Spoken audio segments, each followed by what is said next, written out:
focus on the importance of mental health and its impact on our well-being. Do you guys remember at the start of the year, Sesame Street just posted that innocent little post yeah, from yeah. Elmo? Oh, yeah. Asking simply, how is everybody doing? Well, that garnered 218 million views with people of all backgrounds sharing their personal struggles with depression, anxiety, and other emotional challenges. So a lot of people ask, where do you even start tackling all these issues? 7 on Your Side, Nina Pineda joins us with some tips from a podcast host and a wellness coach who's no stranger to WABC because she's actually a family member. Watch.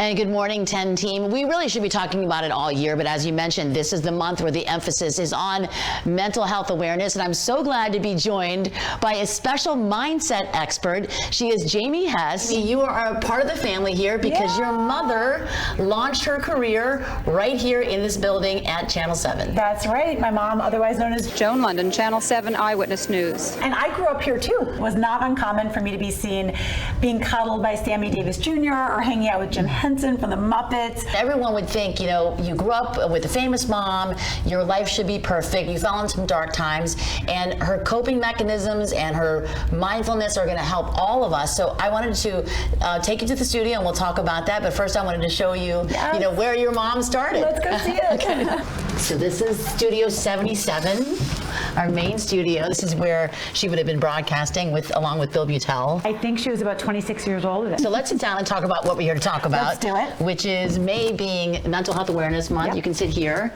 I was astounded at the figure that you talked about. 50% of millennials and 75% of Gen Zers have left a job due to an anxiety incident, some sort of a mental health issue. For me, Nina, I have a very personal story with all of this. I went through my own dark time with drugs and alcohol in my teens and 20s, and it almost killed me. And that's really what fueled me to start this. And the first episode of the podcast is me and my mom telling my story because she finally came and saved me. What is Gratitudeology? I trademarked the word Gratitudeology and I started talking about it on stage. Making a simple list of, say, 3 things has been proven to lower your diastolic blood pressure, reduce cortisol, and put your body in a parasympathetic state. So this is not woo-woo. This is actually science. And I feel like we all understand when we go to the gym, if you want nice arms, you got to work your biceps, right? You got to work that muscle. If you want a brain that works to be more intuitively grateful, you have to do exercises to make it that way. So you have to exercise your brain. I know you started in fitness, but the brain is a muscle as well. Everybody wants a pill or a potion or something these days to fix the anxiety problem, when really the reality is we don't want to do the work. But doing a small gratitude exercise every day can literally retrain your brain to be more calm, to be more grateful, to intuitively not have that sense of dread. And so I would suggest before you go take a pill or see a doctor, just try it. Just try 3 things that you're grateful for every day and see what it does.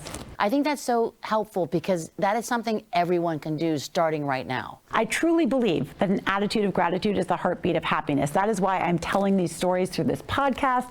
That is why this is my mission and my message. Thank you so much, Jamie Hess. She is the host of Gratitudeology. You can listen to this wherever you listen to your podcast, and you can also text. People can text the word gratitude to 33777 for the links to listen. Wonderful. Thank you so much. Back to you guys.